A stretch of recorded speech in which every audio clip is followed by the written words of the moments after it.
मित्रांनो नमस्कार. काल अर्थात 20 नोव्हेंबरला मतदान प्रक्रिया पार पडली. मतदान झालं आणि विधानसभा निवडणुकीची रणधुमाळी शांत झाली. अहिल्यानगर जिल्ह्यात 12ही मतदारसंघात अगदी काटेकी टक्कर पाहायला मिळाली.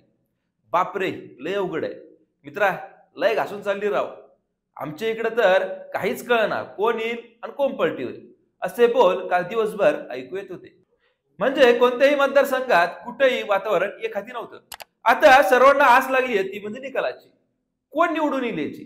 आता प्रत्येक जण आपापल्या पद्धतीनं अंदाजही बांधायला लागलाय.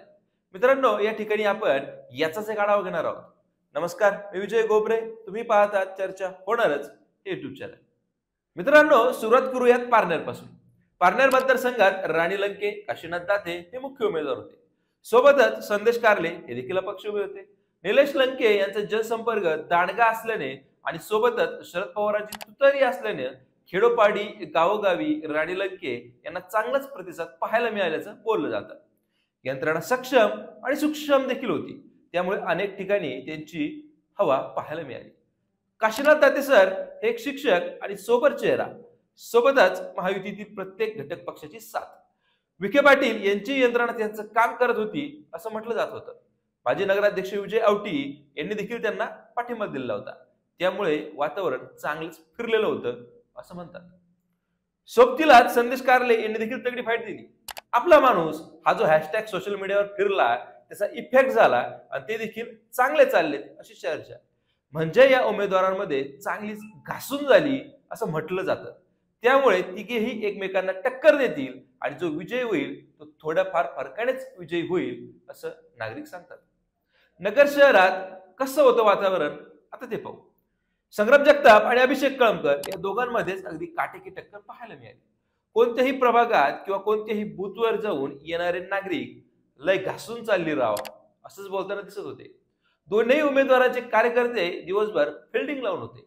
मतदारांच्या मनाचा ठाव घेता येणार राव अशा चर्चा सर्वच कार्यकर्ते करताना दिसत होते. त्यामुळे या काटेकी टक्करचा निकाल पाहण्याची उत्सुकता सर्वांनाच लागून राहिली आहे. कर्जत जामखेड या मतदारसंघाचा विचार केला तर या मतदारसंघात प्राध्यापक राम शिंदे व रोहित पवार यांच्यात जबरदस्त सामना पाहायला मिळाला. यंदा कुणाचं खरं दिसेना भावा, दोघात लय टप सुरू आहे अशी चर्चा दिवसभर होती. राज्यातील जातीय समीकरण, इतर अनेक मुद्दे आणि विकास या सगळ्या गोष्टी येथे फॅक्टर करतायत.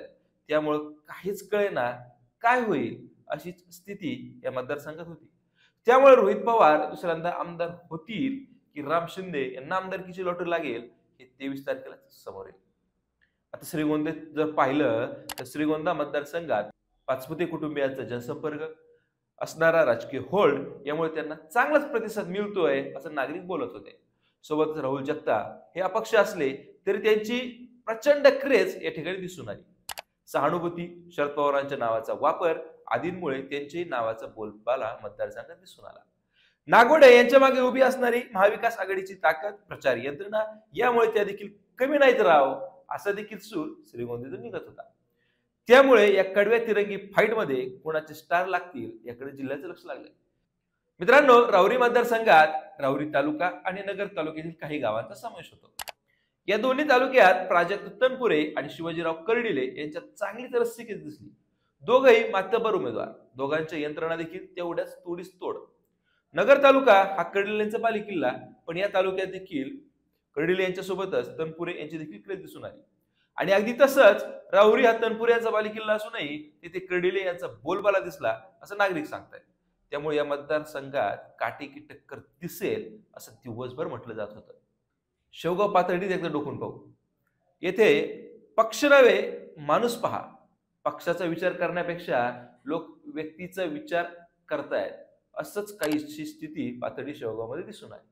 मोनिका राजळे, हर्षदा काकडे, चंद्रशेखर घुले, प्रताप ढाकणे या चौरंगी लढतीमुळेच येथील कार्यकर्तेच जरा कन्फ्युजन मध्ये दिसत होते. राजळे, घुले, काकडे यांचे वैयक्तिक संघटन मोठं आहे. ते आपापल्या पद्धतीने स्ट्रॉंग खेळ खेळत होते, एकमेकांना वरच ठरत दिसून येत होते. सोबतीलाच ढाकणे यांच्याविषयी तयार झालेली सहानुभूतीची लाट आणि सर्वच घटकांचा मिळणारा प्रतिसाद देखील या सर्वांच्या साम्राज्याला धक्के देत होता असं नागरिक बोलतात. पक्ष नको माणूस महत्वाचा या धोरणावरच येथील बहुतांशी जनता चालताना दिसून येत होती असं नागरिक म्हणतात. एकंदरीतच मित्रांनो, दक्षिणेतील 6ही मतदारसंघाचा जर विचार केला तर वातावरण प्रचंड टाईट फाईट असं दिसून येत होतं. कुठेही कुणाचाही पत्ता कट होऊ शकतो किंवा कुणाची लॉटरी लागू शकते. हवा, लाट असा काही प्रकार कुठे दिसून आला नाही. त्यामुळे आता कोण ठरणार बाजीगर हे येत्या 23 तारखेलाच आपल्याला समजणार आहे. मित्रांनो, तुमच्या मतदारसंघात कोण विजयी होईल असं तुम्हाला वाटतं ते कमेंट करून नक्कीच सांगा. जे काही अपडेट यापुढे येतील ते आम्ही तुमच्यापर्यंत सर्वात आधी पोहोच करू. त्यासाठी आत्ताच चॅनलला सबस्क्राईब करून ठेवा. पुन्हा भेटू नवीन विषयावर. तोपर्यंत धन्यवाद.